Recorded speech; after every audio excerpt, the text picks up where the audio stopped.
Teman-teman, sudah berapa lama di rumah aja? Saya sudah 1 bulan. Mungkin ada yang 2 minggu, ada yang baru 1 minggu. Yang pasti ada yang belum dan tidak akan bisa di rumah aja. Semua berbeda-beda. Saya banyak sekali ditanya oleh banyak sekali orang, hampir semua orang yang saya kenal. Nah, kapan sih pandemi corona ini akan berakhir? Sampai kapan kita harus di rumah aja? Ada yang menebak sambil berharap, sebulan lagi ya? 2 bulan lagi ya? Ada yang memprediksi pandemi ini masih akan berlangsung panjang sampai setahunan lagi. Mana yang benar? Kita semua tentu berharap ini selesai secepatnya. Tapi jujur, memang tidak ada yang tahu kapan pandemi ini akan berakhir. Mustahil kita bisa tahu tanpa data yang akurat. Susah untuk kita bisa memprediksi kalau kita tidak punya data yang akan bisa memberikan kita gambaran. Bagaimana pandemi corona di Indonesia? Apakah sudah mencapai puncaknya? Apakah mulai bergerak turun atau malah justru baru mulai bergerak naik? Dengan data saja sulit untuk memberikan prediksi yang akurat, apalagi tanpa data. Saya ingin kasih contoh. Ibarat kita ingin pergi ke suatu tempat, tapi kita tidak menggunakan Google Maps atau aplikasi seperti Waze misalnya. Karena dengan aplikasi itu, kita bukan hanya bisa memprediksi waktu tempuh, tapi juga kita bisa melihat hambatan-hambatan yang mungkin kita temui di sepanjang jalan. Google Maps atau Waze menyimpan data. Ada banyak ponsel yang terhubung dengan Google, dan dari situ Google bisa memprediksi kepadatan jalan raya. Ini adalah contoh atau ilustrasi bagaimana data bisa membantu kehidupan kita. Teman-teman, saat ini jurnalis dimanapun di seluruh dunia sedang sibuk dengan data-data corona.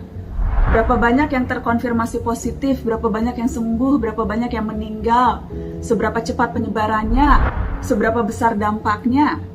Tujuan dari data-data itu adalah pegangan untuk publik, agar publik bisa menggunakannya sebagai rujukan untuk mengukur resiko, untuk mengambil sikap, untuk menentukan pilihan-pilihan, untuk mengatur kehidupan kita. Data sangat penting di saat pandemi seperti ini. Masalahnya, data-data terkait corona ini terus bergerak.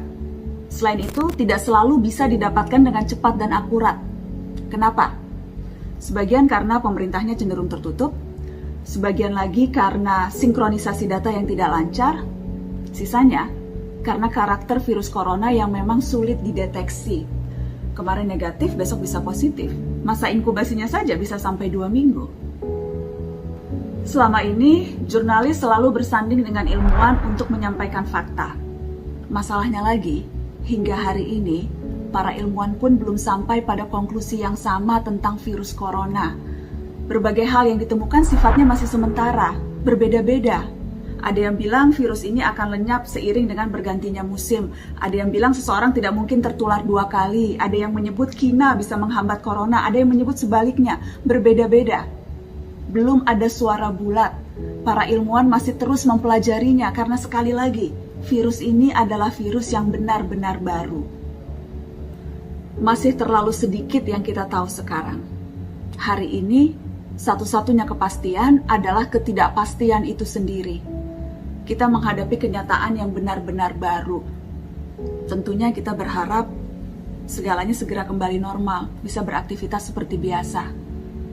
Tetapi daripada berharap pada sesuatu yang belum jelas ketimbang merancang sesuatu yang muluk-muluk, lebih baik kita mempersiapkan diri menghadapi situasi-situasi yang tidak ideal, supaya tidak kaget, biar kita lebih siap.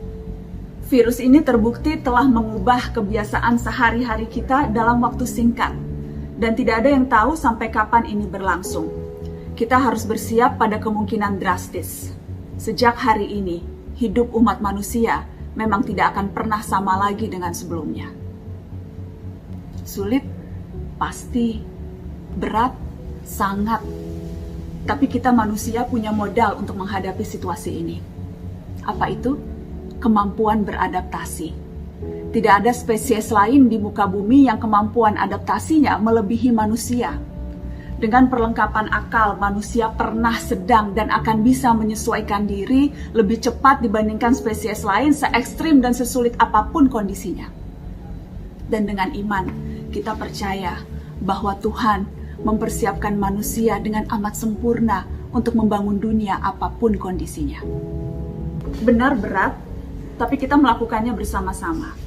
Semua punya kesulitan dan kondisi berbeda. Yang bisa kita lakukan adalah mengisi peran masing-masing. Di tengah ketidakpastian ini, kita masih bisa membuat kepastian-kepastian kecil yang bisa membuat hidup kita tetap bermakna di hari-hari ke depan. Sehat terus teman-teman.